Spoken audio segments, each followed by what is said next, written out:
नमस्कार. TV बुलंदसना number 1च्या 911 FM न्यूजमध्ये आपलं स्वागत आहे. मराठवाड्याचे सुपुत्र, देशाचे गृहमंत्री शिवराज पाटील चाकूरकर यांच्या निधनामुळे जालना लोकसभेचे नेते, बुलंदसनेचे पक्षप्रमुख संतोष कोल्हेपल्ली यांनी तीव्र शोक व्यक्त केला असून त्यांनी सांगितलं आहे की मराठवाड्याच्या विकासाकरता, महाराष्ट्राच्या विकासाकरता आणि देशाच्या विकासाकरता शिवराज पाटील चाकूरकर साहेबांचे नेतृत्व आणि त्यांचं नेतृत्वाखाली वाटचाल आम्ही कधी विसरू शकत नाही. ते गृहमंत्री असताना मराठवाड्याच्या विकासाकरता आणि महाराष्ट्राच्या विविध मागण्यासाठी मी सातत्याने त्यांच्याशी संपर्क केला होता. त्यामुळे महाराष्ट्राच्या या माझ्या राजकीय वाटचालीमध्ये शिवराज पाटील चाकूरकर साहेबांनीचं सहकार्य मी कधी विसरू शकत नाही. अशा प्रकारचं भावनिक मत संतोष कोल्हेपल्ली यांनी टी.व्ही बुलंदसनेशी बोलताना सांगितलं आहे. याशिवाय तुफानी दौरा सुरू असून याच दौऱ्याच्या निमित्ताने मी लातूरमध्ये जाऊन चाकूरकर परिवारांची भेट घेऊन त्यांचं सांत्वन करणार आहे. याशिवाय हिवाळी अधिवेशनातल्या बातम्यासुद्धा आपण बघणार आहोत.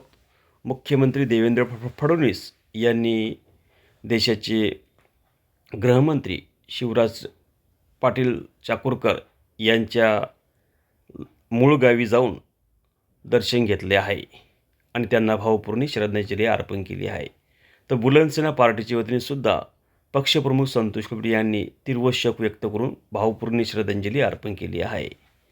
याशिवाय पुण्यामध्ये आणि नाशिकमध्ये उर्दू साहित्य अकादमीच्या मार्फत, नवी दिल्ली आणि मार्फत या ठिकाणी एक दिवसीय संमेलन झाले आहे. हे संमेलन महाराष्ट्राच्या नाशिकच्या मुक्त विद्यापीठमध्ये झाले होते.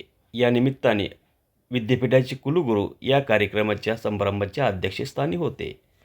तर 10 दिवस पुस्तक संमेलन पुण्यात सुरू झालं असून या कार्यक्रमाला केंद्रीय मंत्री आणि राज्याचे कॅबिनेट मंत्री यांची उपस्थिती होती.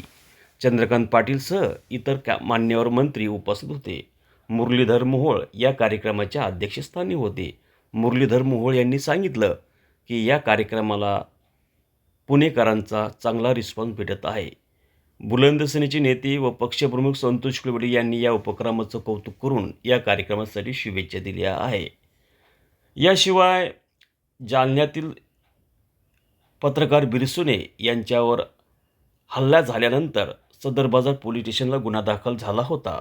पण कारवाईला विलंब होत गेल्याने जालन्यातील संपादक संघाचे प्रेम जाधव यांच्या टीमसोबत SP ऑफिसला मध्ये पत्रकारांनी भेट घेऊन यासंबंधी कारवाई करून योग्य ती ॲक्शन घ्यावी याकरिता बुलंदसेनेचे नेते व पक्षप्रमुख संतोष कोल्हेपल्ली तथा राज्याचे पत्रकार बांधवांचे नेते यांच्या नेतृत्वाखाली ही भेट घेतली गेली.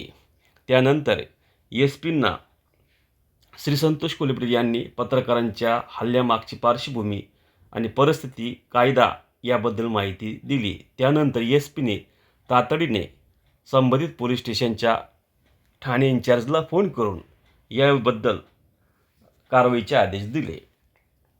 याशिवाय जालना लोकसभेचे नेते संतोष कोल्हेपल्ली यांनी जालना शहरात पोलीस आयुक्तालयाची गरज आहे त्याबद्दल मी मागच 1 महिन्यापूर्वी कमिशनरकडं आणि याशिवाय मुख्यमंत्री महोदयाकडे मागणी केली.